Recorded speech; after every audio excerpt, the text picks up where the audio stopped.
गडियल क़ौमुनि जी general assembly इजलास में समूरनि मसइलनि ते ॻाल्हाईंदुसि। अमरीकी सदर डोनाल्ड ट्रम्प सां मुसलमान अॻुवाणनि जी मुलाक़ात जो गडियल पधरनामो जारी थी चुको। ईंदड़ मरहलो अमल करण जो आहे। वज़ीर आज़म शहबाज शरीफ़ न्यूयॉर्क में सहाफ़ियुनि सां ॻाल्हाईंदे चयो आहे त बांग्लादेश सां लाॻापनि में बहितरी अची रही आहे। बांग्लादेश सां वापारी ऐं सफ़ारती लाॻापनि खे वधीक हथी ॾिनी वेंदी।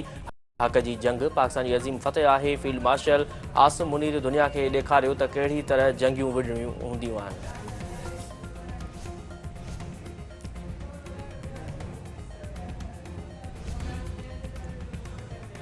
हथरादू ज़हानत सबबि ईंदड़ जंगियूं वधीक ख़तरनाक थी सघनि थियूं। गडियल क़ौमुनि जे चार्टर तहत AI जो अमन लाइ इस्तेमालु थियणु घुरिजे। पाकिस्तान हलंदड़ साल पंहिंजी पहिरीं हथरादू ज़हानत पॉलिसी जोड़ी आहे।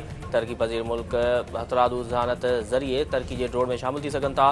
पाकिस्तान ताज़ुई अस्करी शोबे में ज़िम्मेवाराणो किरदारु अदा कयो आहे। बचाव वारो वज़ीर ख़्वाजा आसिफ जो सलामती काउंसिल में हथरादू ज़हानत आलमी अमन ऐं सलामती जी मौज़ू ते ख़िताब।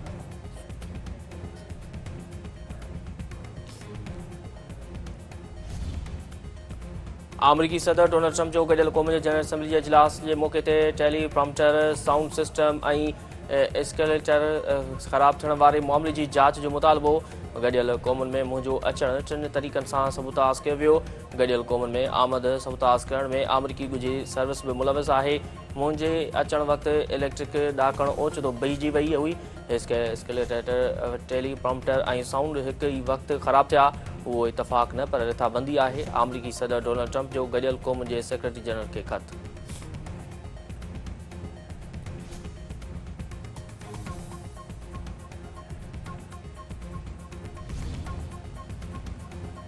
डेरा इस्माइल खान में सिक्योरिटी फोर्स जी कार्रवाई 13 दहशतगर्द माजविया हथियार ऐं बारूद मवाद हथ। ISPR जो चवणु आहे त माजवियल दहशतगर्द जवाननि ऐं मासूम शहरनि जे क़त्ल में मुलविस हुआ। सिक्योरिटी फोर्स दहशतगर्दी जे ख़ात्मे लाइ पुरज़म आहे।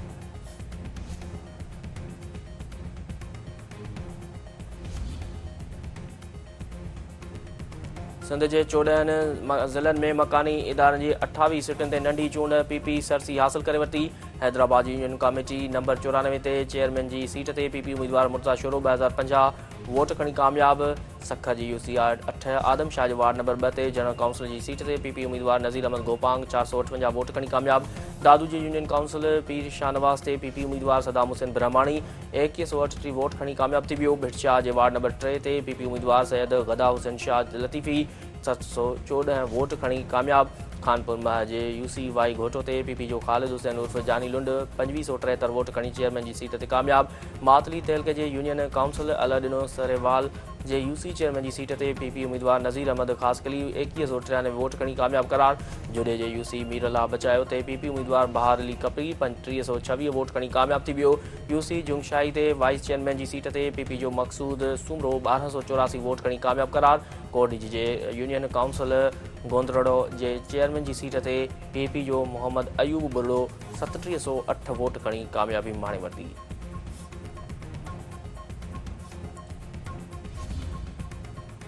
एशिया कप सुपर 4 मरहले जी मैच में भारत बांग्लादेश खे 41 रन्सुनि सां शिकस्त ॾेई फाइनल लाइ क्वालीफाई करे वरितो। 169 रन्सुनि जे हदफ़ जे जवाब में बंगाली टीम 127 रन्सुनि ते ढेर। सैफ हसन 69 रन्सूं ठाहे टॉप स्कोर रहियो।